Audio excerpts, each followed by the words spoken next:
Olá pessoal, tudo bem? Hoje eu estou aqui para falar sobre um assunto chamado análise combinatória, tá? A análise combinatória é dividida em basicamente 5 pequenos tópicos e eu vou esmiuçar cada um deles um pouquinho, mas primeiro vamos dar uma noção geral do que é análise combinatória.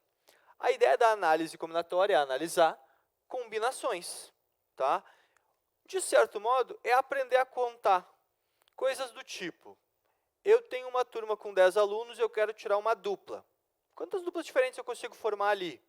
Ou, de repente, eu estou jogando um jogo de cartas e eu quero saber quantas formas diferentes eu posso ter duas cartas na sequência. Qual a chance disso acontecer? Coisas desse tipo, tá? Aprender a contar. Claro que quando a gente pensa assim, eu vou jogar duas moedas, que tipo de resultado pode ter? Cara com coroa, coroa com cara, coroa com coroa. É fácil de a gente listar todos, pensando assim. É tranquilo. Agora, pensa que em vez de jogar duas moedas, eu vou jogar 50 moedas. Quantas coisas diferentes podem acontecer? Várias coisas. Então, se torna difícil de listar todos para a gente poder contar. E aí, a ideia é poder analisar quantas são. Só isso. Por que a gente às vezes vai só querer saber quantas são e não quais são? Pensem comigo, se eu quisesse criar CPF para todas as pessoas do Brasil, será que tem CPF suficiente? Quantos números tem que ter o meu CPF para garantir que não vai se repetir nada? Ou números de celular, ou CEPs residenciais, coisas desse tipo, tá? A placa de carro, que esses tempos teve uma pequena mudança, inclusive eu coloquei uma questão para a gente falar sobre isso. A placa do carro teve uma mudança lá que a gente colocou agora que é Mercosul, trocou um número por uma letra, isso aumentou a quantidade de placas, mas quanto aumentou, tá? Para garantir que vai ter placa para todo mundo. Enfim, coisas desse tipo. Deixa eu dar uma pincelada agora sobre esses tópicos, tá? Princípio fundamental da contagem. Isso aqui, eu ouvi um professor falando que era a brincadeira do traço e ponto, tá? Porque basicamente a gente vai multiplicar as quantidades de coisas que nós temos um pelo outro. Tanto que esse princípio fundamental da contagem também é chamado de princípio multiplicativo. Depois eu detalho mais sobre isso, relaxa. Fatorial. Fatorial não é realmente análise combinatória, mas é uma operação que aparece aqui, ela é uma operação matemática nova. A gente sabe multiplicar, a gente sabe fazer uma raiz quadrada, a gente sabe fazer potência, e aí tem um tal de fatorial que é uma conta nova, tá? E aí tem esses três aqui que costumam ser estudados meio juntos: permutação, arranjo e combinação. Qual que é a ideia desses três? Pensem numa turma com 40 alunos, tá? Se eu for botar os 40 alunos em fila, estou usando todas as pessoas, a gente normalmente vai ter a ver com permutação. Ah não, desses 40 alunos eu vou escolher só 3. Beleza, se eu vou escolher só 3, é arranjo ou combinação. Mas aí a diferença entre eles é, a ordem que eu escolho esses 3 importa ou não? Porque se for uma corrida para alguém tirar primeiro, segundo e terceiro, a ordem que esses 3 caras forem escolhidos faz diferença, porque ele vai estar em primeiro ou em terceiro. Então, um arranjo. Não, eu só quero escolher 3 para formar um trio ali na minha turma e tudo mais. Beleza, então é uma combinação, porque a ordem que eu escolhi as pessoas não faz diferença, tá? Bom, esse é o panorama geral da análise combinatória. Vamos esmiuçar um pouquinho cada um, começando com o princípio fundamental da contagem ou princípio multiplicativo. Se existem A maneira de fazer a primeira coisa. Eu sei que coisa não é um termo muito matemático, mas é fazer a primeira coisa. E B maneiras de fazer a segunda coisa, então existem A vezes B maneiras de fazer as duas coisas sucessivamente. Professor, tentou traduzir um pouquinho, mas ainda está muito matematiquês. Qual que é a ideia? Eu vou multiplicar as quantidades que eu tenho. Por exemplo, se eu tenho uma calça e 4 camisas, de quantas formas eu posso me vestir diferente? Bom, vou pegar essa calça aqui com essa camiseta, essa com essa, essa com essa, essa com essa. Deu 4 formas de eu me vestir, sem repetir a vestimenta, né, o look. Eu repito a calça, mas não o look inteiro. Tá, e se eu tivesse 3 calças diferentes? Bom, se eu tivesse 3 calças, ficaria assim, ó, com essa aqui eu tenho 4 formas, com essa aqui outras 4, com essa aqui outras 4. Ou seja, eu tenho 3 vezes as 4, que dá 12 formas. Por isso o tal do princípio multiplicativo, é só multiplicar 3 calças vezes 12 camisas. Ah, mas e se tivesse mais calça que camisa? O que muda? Não muda nada, olha só. 5 calças, cada uma se veste de 4 formas diferentes. Então é 5 vezes 4, princípio multiplicativo, olha só. Coisas e coisas, tracinhos e pontinhos que eu comentei. Se eu tenho que escolher uma calça e uma camisa, quantas opções de calça eu tenho? Ah, eu tenho 3. Quantas opções de camisa eu tenho? 4. Então, isso aqui é 3 vezes 4, as 12 formas que estão ali. Ah, não, mas agora que são 5, como é que fica? Calças, camisas, vamos multiplicar. Quantas opções de calça eu tenho para escolher? 5. E de camisa? 4. Então, 5 vezes 4, 20. Se vocês quiserem, vocês podem pausar o vídeo aí e ver assim, ó, 1, 2, 3, 4, 5, 6, 7, 8 e assim por diante. Vai dar as 20 formas diferentes de se vestir, tá? Tá, mas e se tivessem mais coisas? Por exemplo, aqui, ó. Agora eu tenho uma calça, 4 camisas e com cada uma dessas camisas eu posso usar um desses 5 chapéus que eu tenho aqui, tá? Desde o chapéu de cowboy, a minha cartola ou até a mesma meu chapéuzinho de formatura, ok? Qual que é a ideia aqui? Continua sendo multiplicar. Uma calça vezes 4 camisas já deu 4 formas de me vestir. E com cada camisa eu posso me vestir com um dos 5 chapéus. Então vai ficar esse vezes 5, esse vezes 5, esse vezes 5, esse vezes 5. Ou seja, 1 vezes 4 vezes 5. Tá? Que aí ficaria isso. Só que agora são 3 escolhas a serem feitas. Primeira escolha, uma calça. Segunda escolha, camisa, uma das 4. E chapéu, um dos 5. Então, 1 vezes 4 vezes 5, que deu 20. Ué, professor, mas antes tinha dado 20 também. Sim, mas eu tinha mais calças e 4 camisas. Agora eu tenho só uma calça, mas eu tenho vários chapéus para escolher. E eu podia combinar tudo. Por exemplo, aqui, ó, 3 calças, 4 camisas e 5 chapéus. 3 escolhas. Calças, 3 opções. Camisas, 4 opções. Chapéus, 5 opções. E aí multiplica tudo. 3 vezes 4, 12, que vezes 5 dá 60 formas de se escolher a minha vestimenta, tá? Se quiser de novo parar para contar, é isso. Pensem também que aqui, ó, se aqui tinha 20, então eu tenho 20 formas, mais 20 formas, mais 20 formas. Então, 20 vezes 3, que dá 60. Entendam que, aqui eu já deixei o exemplo. Vamos usar esse espaço vazio aqui. Entendam que o princípio multiplicativo, que é a história da quantas coisas eu tenho para cada um e eu vou multiplicar, basicamente, que a gente chamou de tracinhos e pontinhos, a ideia é quantas escolhas eu tenho que fazer, quantas escolhas eu tenho que fazer. E dentro de cada escolha, quantas opções eu tenho para escolher. Então, por exemplo, ali foi calça, camisa e chapéu. Mas, de repente, se isso aqui fosse um... Deixa eu pensar em alguma coisa aqui. Deixa eu fazer menor, que senão não vai dar certo. 2, 3, 4, 5, 6, 7, 8, 9. Se eu pensar em números de celular, quantos números de celular diferentes eu consigo formar? Bom, vamos lá, a gente tem que escolher 9 números. Quantas opções eu tenho para cada número? Bom, para o primeiro número, tem que ser o 9. Então, eu só tenho uma opção. Para o segundo número, até onde eu me lembro, os números de celular agora têm ou começam com 9 ou com 8. Então, eu tenho 2 opções. A partir daqui começa o oba-oba, porque o número pode ter 9, ou 8, ou 7, ou 6, ou 5, ou 4, ou 3, ou 2, ou 1, ou 0. Ou seja, eu tenho 10 opções. E assim por diante, os próximos também são 10. E aí é multiplicar tudo, tá? Então, os tracinhos e os pontinhos. Quantas escolhas eu tenho que fazer? 9 escolhas, 9 números que eu tenho que botar ali, 9 algarismos. E quantas opções eu tenho em cada lugar, tá? É isto. Por isso, tracinhos e pontinhos, por isso o princípio multiplicativo. Agora vamos para um exemplo. Olha só. Isso aqui é de uma universidade estadual e a questão foi esta. O número de anagramas da palavra prova que não apresenta as duas vogais juntas é... Primeiro, o que é anagrama? Anagrama é a reorganização das letras, tá? Sendo elas fazendo sentido ou não. Por exemplo, isto aqui é um anagrama da palavra prova. Ou seja, eu peguei as letras e reorganizei. Faz sentido? Não. Mas ainda assim é um anagrama, ok?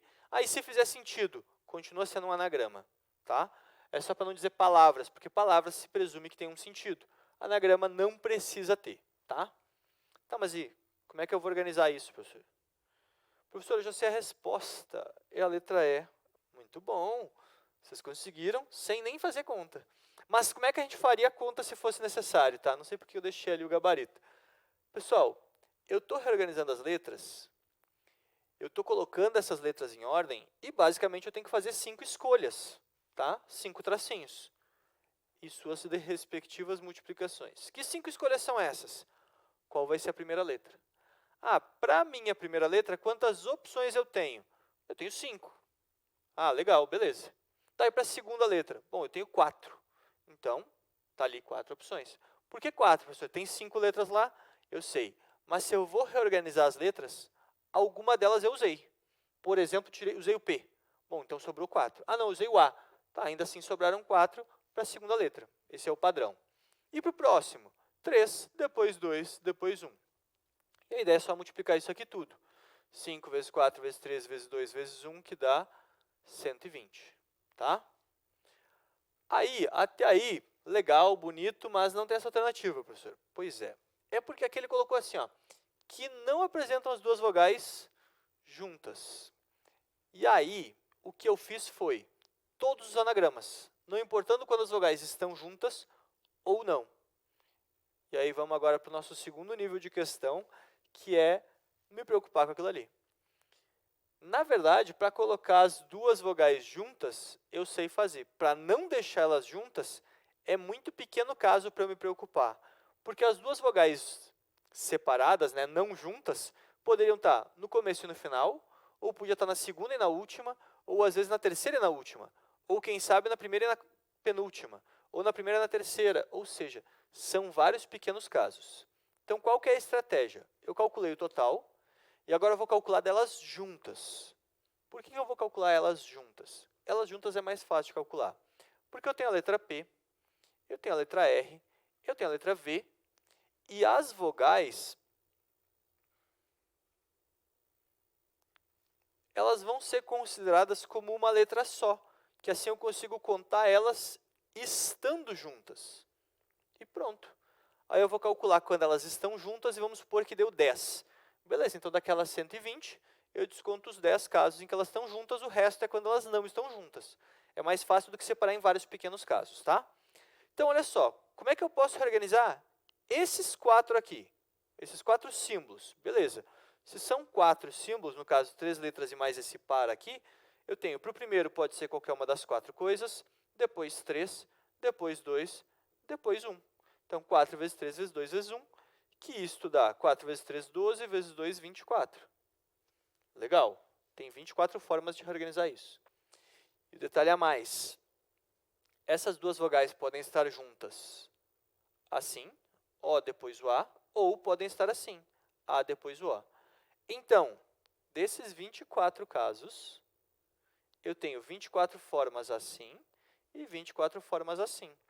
Então, isso aqui eu vou ter que calcular 2 vezes esses 24, que dão 48 casos em que as vogais estão juntas. Agora, vamos só finalizar essa conta, então.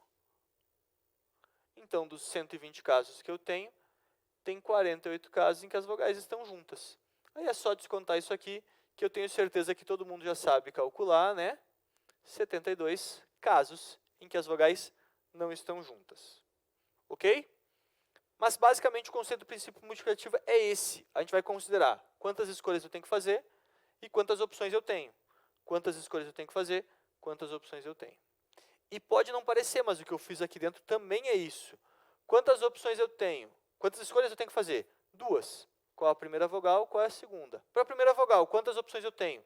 2. Ou é O ou é A. E para outra vogal, só tem uma opção. 2 vezes 1, 2. Então, isto aqui é isso aqui também, tá? Princípio multiplicativo. Opções que eu tenho, quantas escolhas eu tenho e multiplica tudo, tá bom? Aí eu disse que tinha da placa. Tá aqui, ó. A partir de 31 de janeiro de 2020, as novas placas de automóveis padrão Mercosul começaram a ser usadas em todo o Brasil. As principais diferenças da nova placa em relação às antigas são o aumento de 3 para 4 letras na inscrição e a redução de 4 para 3 nos algarismos. Ou seja, antes tinha 3 letras, 4 números. Agora botaram uma letra aqui no meio, tá? Em vez de número, agora tem uma letra. Conforme exemplo apresentado na figura abaixo. Apresentar na figura apresentada. Legal. Acho que eu escrevi errado isso aí. porque eu fiz uma adaptação de uma questão da prova da UNB, tá? Aqui em Brasília. O novo modelo de placas permitirá uma variedade de placas maior que o triplo de variedades possíveis com o modelo antigo. Como é que vai ser isso? Será que está certo ou está errado? Bom, beleza, está errado. Por quê? Olha só, na placa antiga, a gente fazia assim, ó, escolha de letra, outra letra, outra letra. Aí, número, melhor. Vamos a um termo mais correto. Algarismo, algarismo, algarismo e algarismo, tá? Por que não um número, professor? Porque o número podia ser 48, e não pode ser 48 aqui. Só os algarismos mesmos, 0, 1, 2, 3, 4, 5, 6, 7, 8 e 9, tá? Bom, aí a ideia é, quantas opções de letra eu tenho, quantas opções de algarismos eu tenho? Letra no nosso alfabeto, se eu não me engano, são 26, tá? Então, a ideia é, pega essas escolhas todas, opções, aliás, escolhas, 7 escolhas, 3 letras, 4 algarismos. E multiplica todos. Quantas opções de letra? 26. Quantas opções de letra? 26. Quantas opções de letra? 26. Professor, mas calma aí. Antes, diminuiu, quando fez o tal dos anagramas lá da prova. Agora não está diminuindo por quê? Porque quando eu falei em anagramas, eu peguei as letras e reorganizei. Eu não podia repetir, não podia ser p, p, p, p, p, p, p. O a. Eu tinha que mudar a letra, tá? Então, eu tinha 5 e cada vez que eu usava uma, não podia mais usar ela. Tinha 4, agora usei mais uma, então só tenho 3 opções, e assim por diante. Letra eu posso repetir. Então, tem as 26 e aqui continua sendo as mesmas 26. Para algarismo, a mesma história. São 10 algarismos, tá? De 0 a 9. E agora é só multiplicar isso, que a gente não precisa fazer, tá? É só para a gente saber como é que ficaria.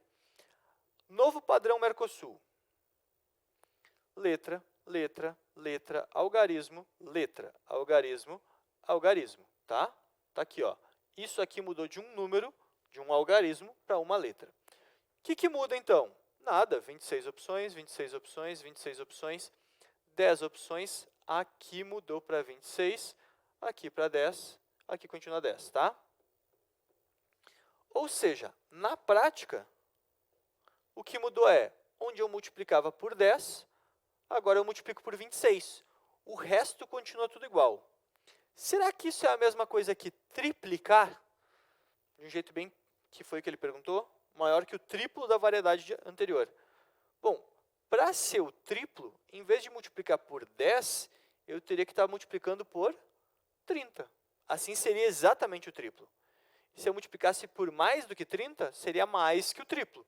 Como eu estou multiplicando por menos que o triplo, então está errado, tá?